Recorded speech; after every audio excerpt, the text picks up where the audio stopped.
नमस्कार दोस्तों। उम्मीद करता हूँ सब अच्छे होंगे। आप तैयारी कर रहे हैं यूपीएससी का 2025 का टारगेट है, आपका ड्रीम है, आपका एम है कि मुझे यूपीएससी क्रैक क्रैक करना है। तो मैं ये कह सकता हूँ कि यूपीएससी क्रैक करने के लिए जो आगामी आपके पास रिमेनिंग टाइम है 9 महीने का, इस 9 महीने में किस प्रकार की प्रीलिम्स और मेंस की इंटीग्रेटेड तैयारी करें और किस प्रकार से कह सकते हैं कि आप किस रिसोर्स को फॉलो करें, आपका प्लान क्या होना चाहिए, उसको कितने चरणों में या किस प्रकार से अपने जो स्ट्रक्चर है उसको बांटने का प्रयास करें। यूपीएससी की तैयारी करने से पहले अगर आप ये देखेंगे तो हमारे पास देखा जाए यूपीएससी की तैयारी करने वाले दो तरह के विद्यार्थी होते हैं। आप किस कैटेगरी में आते हैं बताने का जरूर प्रयास करें। एक विद्यार्थी वो है जो सिर्फ क्या कर रहा है, सिर्फ एक तैयारी कर रहा है कि मैं तैयारी कर रहा हूं। देखिएगा, तो तैयारी की ही एक तैयारी कर रहा है, एक वो विद्यार्थी यहाँ पर देखने को मिलता है। जैसे इस विद्यार्थी में कई सारे गुण पाए जाते हैं। इस गुणों के रूप में अगर देखा जाएगा तो बहुत सारे चीज़ें लेके बैठा हुआ है। ये सिर्फ नाम के लिए तैयारी कर रहा है यूपीएससी का। सोशल मीडिया से अटैचमेंट इतना है कि अगर ये 10 मिनट को भी पढ़ने बैठेगा तो वहीं फोटो खींच कर दिखाने का प्रयास, उन रीलों के माध्यम से यूट्यूब पे चल रहे बाजार को जाकर देखने का प्रयास, आदर्शवादी विचारधारा को लेते हुए कि हम तो एग्जाम्पल बेस पे तैयारी कर रहे हैं, आईएएस के बड़े ही लोग हैं। यानी कुल मिला के जो तैयारी करने वाले लोग होते हैं आईएएस की, वो एक प्रकार से कह सकते हैं बहुत ज़्यादा इनकी मात्रा होती है। कहीं क्लास कुछ कैसा चल रहा है, फ्री चल रही है, कुछ चल रही है, 2 दिन पढ़ लिया, कहीं और 2 दिन पढ़ लिया, 4 दिन कहीं और पढ़ लिया। यानी यूपीएससी क्रैक करने के लिए ये ज़्यादातर देखा जाए हिंदी मीडियम बेल्ट के साथ ज़्यादा होता है। देखिएगा, तो ये बच्चे ज़्यादा होते हैं। दूसरे बच्चे जो बी ग्रुप वाले लोग होते हैं वो लोग होते हैं जिनको सिर्फ सिलेक्शन से मतलब है। उनका टारगेट क्या है, ओनली सिलेक्शन लेना है। उनके लिए इस दुनिया से वो दूर रहते हैं। इस दुनिया के अलावा बाकी बहुत सारी ऐसी गतिविधि, अगर आप रूम में पढ़ रहे हैं तो रूम का फोटो, खाने का फोटो, अपनी गतिविधियों को फोटो, एक ऐसी विचारधाराओं को लेकर आप लोग ऐसा गतिविधि करते हैं कि वन टाइम के लिए बस आईएएस बनने ही वाला है। आप किस ग्रुप में आते हैं कमेंट जरूर करिएगा। मुझे स्वाभाविक सी बात है कि आप अच्छे विद्यार्थी होंगे। तो जो विद्यार्थी इस ग्रुप में आते हैं उनके लिए मैं स्ट्रेटेजी आज प्लान कर रहा हूँ कि आप 9 महीने में अगले समय में क्या करें। क्योंकि इसके लिए मैं इसलिए कह रहा हूँ, इसके पीछे मैं ये ऐसे नहीं बोल रहा हूँ, आपके सामने आंकड़ों के साथ में प्रेजेंट कर रहा हूँ। अगर आप 2022 का डाटा उठा के देखेंगे तो या 2011 का उठा के देखेंगे तो 11-12 लाख बच्चे यहाँ फॉर्म भर रहे हैं और लगभग प्रीलिम्स में जो पार्टिसिपेट करने की जो स्थिति है वो 5 लाख है। यानी लगभग 50-60% बच्चे ऐसे होते हैं जो प्रीलिम्स में फॉर्म भर लेते हैं, सिर्फ वो तैयारी के नाम पर तैयारी करते हैं और इसके बाद फिर वो एग्जाम पार्टिसिपेट भी नहीं करते, करते भी हैं तो आप सिलेक्शन रेशियो देखिए 10,000 बच्चे सिर्फ मेंस प्रीलिम्स में पास हो रहे हैं। यानी कहाँ पर ये 11 लाख का 10% भी 10,000 होता है। ये 10% भी एक प्रकार से प्रीलिम्स में पास नहीं हो पा रहे हैं। तो यानी सॉरी 11 लाख का 10% भी 1,10,000 होता है। ये 10,000 है, यानी कह सकते हैं 0.1% बच्चे प्रीलिम्स में पास हो रहे हैं। कहाँ से? जो फॉर्म भरने वाले हैं। तो मैं इसलिए डाटा के सापेक्ष में कह रहा था कि यहाँ जो बच्चे होते हैं वो 2 प्रकार के होते हैं। एक वो बच्चे हैं जो तैयारी के नाम पर तैयारी कर रहे हैं, उनका कोई विजन नहीं है, ड्रीम नहीं है, रिसोर्स नहीं पता, डायरेक्शन नहीं पता, स्ट्रेटेजी नहीं पता है, क्या करना है क्या नहीं पता है, बस वो तैयारी कर रहे हैं। दूसरे बच्चे वो होते हैं जो यहाँ पर सिलेक्शन लेना चाहते हैं। तो इनके साथ मैं अपनी स्ट्रेटेजी शेयर करने का प्रयास करता हूँ और टारगेट क्या होना चाहिए, किसके बारे में समझना चाहिए। अब आपके पास जो है तैयारी के लिए देखा जाए लगभग 9 मंथ का समय बचा हुआ है। आपको यहाँ पर प्रीलिम्स भी रेडी करना है, आपको यहाँ मेंस भी रेडी करना है। सिलेबस क्या होता है, अगर इस चीज़ को मैं आज बताऊंगा, इसका मतलब 25 में तुम एग्जाम दे रहे हो और सिलेबस में कितने पेपर होते हैं, कितने नंबर के आते हैं, कितने कितने क्वेश्चन आते हैं, इसका मतलब अभी आप 25 तैयारी नहीं कर पा रहे हो। टू द पॉइंट में बोल रहा हूँ, देख लीजिएगा। यानी अगर जो बच्चा नेक्स्ट 9 महीने के बाद एग्जाम देने वाला है यूपीएससी प्रीलिम्स का, जो 25 मई को प्रस्तावित है, यानी अब उसको यही नहीं पता सिलेबस क्या होता है, वो तैयारी कब करेगा, है ना। तो ये सब चीज़ें सेकेंडरी हैं। पहले हम बात कर लेते हैं अपनी तैयारी को। अब इसमें 100% 25 सिलेक्शन लेने के लिए आपको अपनी तैयारी को 4 पार्टों में कन्वर्ट करना पड़ेगा। एक पार्ट जो आपके कोर एरिया को डिफाइन करेगा, एक पार्ट उसी में ऑप्शन को डिफाइन करेगा। दूसरा जो खंड है पार्ट नंबर 2, आपको यहाँ पर मेंस के यानी मेन पार्ट कवर करने पड़ेंगे, बात करेंगे यहाँ पर। यहाँ पर पार्ट नंबर 3 है जीएस के कोर एरिया का रिवीजन है या बाकी जो रिमेनिंग सब्जेक्ट है उसको रेडी करेंगे। और लास्ट जो खंड बनता है पार्ट नंबर 4, ये सिर्फ प्रीलिम्स डेडिकेट होगा। यानी इस 9 महीने को जो आपके सितंबर से लेकर आपके मई तक का समय है, ये 9 महीने का, इस 9 महीने के समय को कैसे डिस्ट्रीब्यूट करें, इस पर हम लोग प्लान करना चाह रहे हैं। आइएगा चर्चा कर लेते हैं 1 to 1 करके। देखिएगा, सबसे पहले अगर हम देखें, 2 सब्जेक्ट ऐसे होते हैं यूपीएससी के एग्जाम में। एक ऐसे होते हैं जहां पर प्री और मेंस में आता है दोनों सब्जेक्ट, एक ऐसे आते हैं जो मेंस में आते हैं, कुछ ऐसे सब्जेक्ट जो ओनली प्री में आते हैं। अगर ये वाला इसको जोड़ दिया जाए तो प्री और मेंस ये यानी एक प्रकार से कुछ ये जो एरिया निकाल लें तो 70 से लेकर 80% ऐसा एरिया है जहां पर आपके प्री और मेंस का कंबाइंड सिलेबस लेके बैठा। जैसे हिस्ट्री है, प्री में भी आएगी, मेंस में भी आएगी। पॉलिटी है, प्री में भी आएगा, मेंस में भी आएगा। ज्योग्राफी है, इन्वायरमेंटल इकोलॉजी है, साइंस टेक्नोलॉजी है, ये डिफरेंट डिफरेंट तरीके से करंट अफेयर आप कह सकते हैं। बाकी और भी अन्य पार्ट जो भी एरिया है आर्ट एंड कल्चर का। तो यहाँ पर आप सबसे पहले पार्ट नंबर 1 पे जो हिस्ट्री है इस पे ध्यान दीजिएगा, पॉलिटी है इस पे ध्यान दीजिएगा, ज्योग्राफी इस पे ध्यान दीजिएगा। 4 कोर टॉपिक जो हैं ये 3 महीने का अपना टाइम सेट कर लीजिएगा कि सितंबर, अक्टूबर, नवंबर तक इस 3 महीने में मुझे 4 सब्जेक्ट जो कोर एरिया है जो 60-70% प्रीलिम्स में और मेंस में लेके बैठा होता है उसको हम रेडी करेंगे। साथ में आपके पास एक ऑप्शनल जो रहता है 250-500 नंबर का, ये भी आपको इस समय में रेडी करना है, क्योंकि अब लगातार आप लेट होते चले जा रहे हैं अगर ऑप्शनल रेडी नहीं है एग्जाम से पहले, क्योंकि आपको ज्ञात होगा इस बार प्रीलिम्स के और मेंस के एग्जाम में टाइमिंग कम दिया जा रहा है। इसकी वजह क्या है कि आपको जो मेंस में टाइमिंग मिलता था उस कम वजह से आपको वहां रिवीजन करना पड़ेगा। तो यानी अब आपको यहाँ पर एक शेड्यूल 1.5 माह का, दूसरा शेड्यूल जो है 1.5 माह का, 1.5 महीने में कन्वर्ट कर लीजिएगा। सपोज कर लो आपने यहाँ हिस्ट्री को उठा लिया, यहाँ पॉलिटी को उठा लिया, तो टारगेट सेट करिएगा कि एक दिन में मुझे हिस्ट्री के 2-2.5 घंटे पढ़ना है, पॉलिटी को 2-2.5 घंटे पढ़ना है, यानी 5-6 घंटे आप तैयारी करेंगे तो 1.5 महीने में जितना भी इसका एक सिलेबस होता है पॉलिटी का उसको कवर कर लेंगे। ऐसे ही उसी 1.5 महीने में, यानी कह सकते हैं इस 1.5 महीने में आपने पॉलिटी और हिस्ट्री को कवर कर लिया। इसी प्रकार आप क्या करें, अगले 1.5 महीने में ज्योग्राफी, इकोनॉमी को उठा लीजिएगा। ऐसा करने से आप इसके 3 महीने जो बचे हैं, समय है आपका, इसमें आप कोर एरिया रेडी कर पाएंगे। इसमें प्रीलिम्स के क्वेश्चन भी लगाने हैं, मेंस के आंसर भी लिखने हैं, दोनों काम करना पड़ेगा।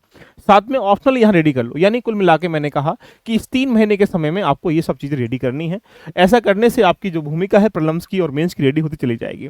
जैसे ही आप आगे बढ़ेंगे, इस समय को मैं आपके सामने यहाँ दिसंबर और या हाफ जनवरी, यानी कुल मिला के 40 दिन के आसपास तक का समय मैं यहाँ पर मार्क कर सकता हूँ। इस समय में अगर 40 दिन में अगर देखेंगे तो कुछ ऐसा एरिया जो मेंस में ज़्यादा भूमिका रखता है सफलता प्राप्त करने के लिए, जैसे इथिक्स है, आप इसको रेडी करके रखिए अभी से ही। ये आपका आईआर का पार्ट है, सोसाइटी है, जस्टिस है। ये 4 टॉपिक ऐसे हैं कि आप इसको 1 महीने में आराम से रेडी कर सकते हैं, दिसंबर के महीने में। लेकिन हमें इसके साथ भी एक्स्ट्रा ओरिजिन करना है, जैसे एग्जाम्पल बेस पे जो आपने अभी कोर एरिया रेडी किया था जनवरी, जो आपका area history, geography, economy, polity है, उसको रिवीजन पे डाल दीजिएगा, उसको छोड़ना नहीं है। तो ये रेडी करना है और इसको रिवीजन पे। तो यानी क्या हुआ, हमारे पास 4-4.5 महीने का समय हुआ। अभी हम लोगों ने प्रीलिम्स का और मेंस का कोर एरिया और साथ में अगर जो हमारा खंड है मेंस का वो रेडी कर लिया। जैसे ही आप यहाँ पर आगे बढ़ते हैं तो ये पार्ट नंबर 3 आ जाता है। ये आता है आपके पास जनवरी और फरवरी का महीना। ये 2 महीने आपके पास बहुत इंपॉर्टेंट होंगे। इस समय में आप क्या करेंगे, सबसे पहले जो इन्वायरमेंट है और जो साइंस टेक्नोलॉजी है, ये जो 2 खंड ऐसे मैं लास्ट में क्यों करा रहा हूँ, क्योंकि ज़्यादातर अगर आप ये देखेंगे निकाल के इन्वायरमेंटल इकोलॉजी के, ये साइंस टेक्नोलॉजी के करंट अफेयर से क्वेश्चन पूछे जाते हैं। यानी करंट अफेयर ट्रेडिशनल पार्ट के क्वेश्चन होते हैं, ना कि स्टैटिक पार्ट के होते हैं। तो ऐसी स्थिति में जब आप यहाँ रेडी करोगे जनवरी फरवरी में, तो ये प्रीलिम्स का भी पार्ट रेडी हो रहा है, मेंस का भी पार्ट रेडी हो रहा है। लेकिन प्रीलिम्स में जितनी भी भूमिका रहेगी करंट अफेयर के पार्ट से रहेगी, इसलिए आप इसको लिंक करते चले जाएंगे। तो इससे क्या हो जाएगा कि आपके इन्वायरमेंटल इकोलॉजी जो 15-20 दिन का समय है, 25 दिन का समय है, वो जनवरी फरवरी में आपका रेडी हो जाएगा। लेकिन अभी हमें ये भी काम करना, रिमेनिंग पार्ट हमारे पास बचा हुआ है जैसे कोर एरिया का, उसको रिवीजन पे कन्वर्ट करना। रिवीजन कैसे करेंगे इसके बारे में चर्चा कर लूंगा, बट अब जनवरी फरवरी में आपको ये वाला काम करना है। जैसे ही आप आगे बढ़ोगे तो हमारे पास लास्ट जो एक फेस बचेगा, जिसको हम लोग पार्ट नंबर 4 कह सकते हैं। इस पार्ट में जो आपकी तैयारी होगी वो मार्च, अप्रैल, मई, यानी ये 3 महीने जो है एक प्रकार से कह सकते हैं डेडिकेट करके आपके पास फुल रिवीजन के होंगे। रिवीजन भी 2 पैटर्न पे। एक पैटर्न क्या है, कोर एरिया का रिवीजन करना है, इसको सब्जेक्ट वाइज और टॉपिक वाइज या फुल लेंथ के रूप में कन्वर्ट करना है। ये सेकेंडरी सब्जेक्ट जैसे कि इन्वायरमेंटल इकोलॉजी है, ये साइंस टेक्नोलॉजी का पार्ट था, उसका रिवीजन। तो यानी रिवीजन हमें यहाँ पर सब्जेक्ट वाइज भी करना है, और रिवीजन फिर हम लोगों को यहाँ पर इंपोर्टेंट जो भी करंट के टॉपिक हैं उनको लेके चलने का प्रयास करना है। तो यहाँ जो 3 महीने का समय बचेगा, इस पर आप फुल रिवीजन करेंगे, चाहे सब्जेक्ट का हो, चाहे टॉपिक का हो, चाहे आप इंपोर्टेंट एरिया का क्यों ना हो, राइट। एंड दूसरा पॉइंट करेंगे आप प्रैक्टिस रूप देखिएगा। तो ये जो 3 महीने का समय है ये रिवीजन के लिए, प्रैक्टिस के लिए, यहाँ कुछ नया नहीं करना है। अब बात आती है रिवीजन जैसे टेस्ट। आप अपने जीवन काल में 20, 25, 30, 50 टेस्ट लगाइएगा यूपीएससी प्रीलिम्स को देने से पहले। यहाँ पर पीवाई को जितने भी 20 साल के प्रीलिम्स के पेपर हैं उनको भी आप एक बार लगाइएगा।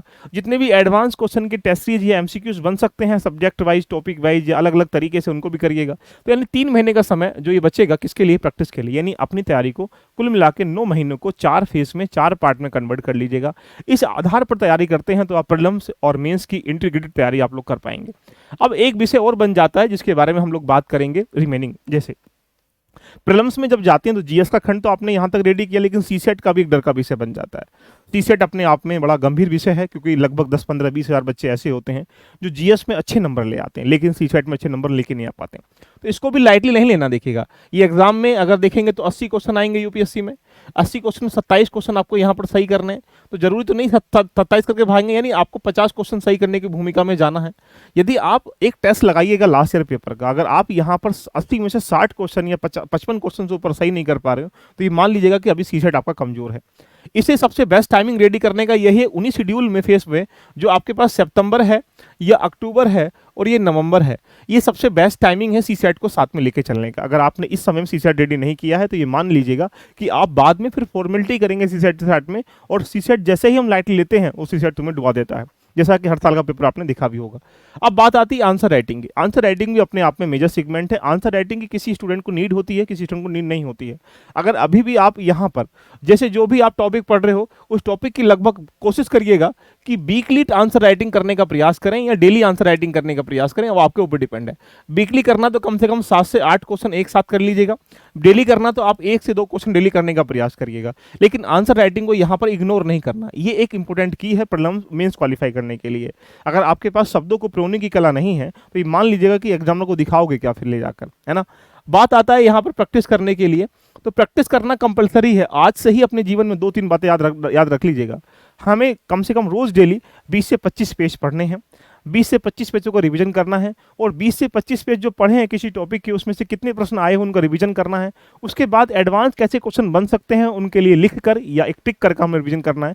यानी ये प्रैक्टिस का मतलब प्री की प्रैक्टिस भी करनी है और मेंस की करनी है, ये डेली बेसिस पर करनी है। यदि आप इस शेड्यूल को फॉलो करते हैं तो आप, मैं डेफिनेटली कह सकता हूं कि आप इस कैटेगरी में आएंगे और 100% प्रीलिम्स भी क्वालिफाई होगा और ये मेंस भी क्वालिफाई होगा। बस आपको इस 9 मंथ की स्ट्रेटेजी को अपने प्रॉपर वे में लेकर चलना है। यदि बार बार स्ट्रेटेजी चेंज करोगे, बार बार शेड्यूल चेंज करोगे, तो आप ये मान लीजिएगा कि आपकी स्ट्रेटेजी बनाई ही बेहतर नहीं थी।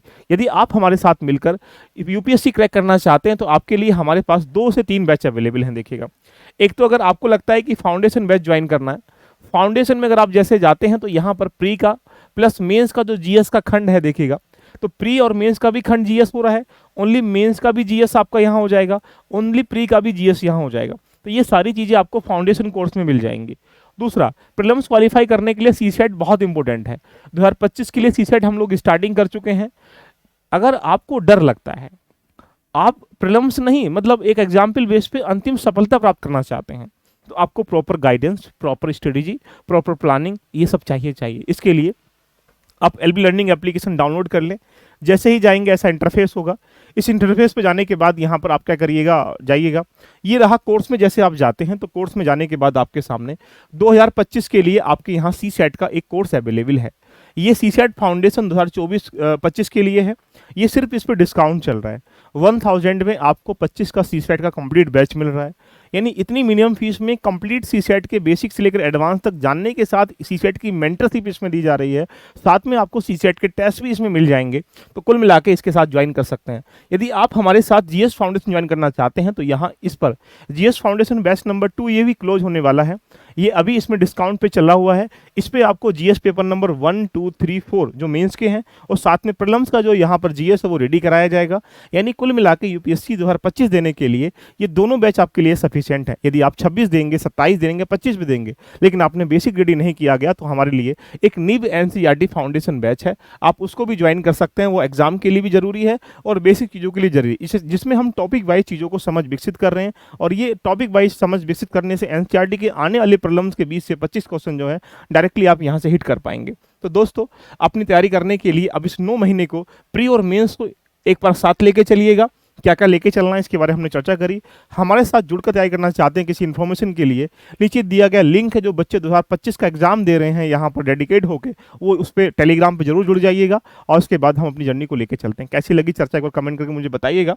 बाकी अगली वीडियो आप किस विषय पर चाहते हैं, किस टॉपिक पर चाहते हैं यूपीएससी के लिए, कमेंट बॉक्स आपके लिए ओपन है, वहाँ पर कमेंट कर दीजिएगा। All the best, love you all of you, bye bye, take care.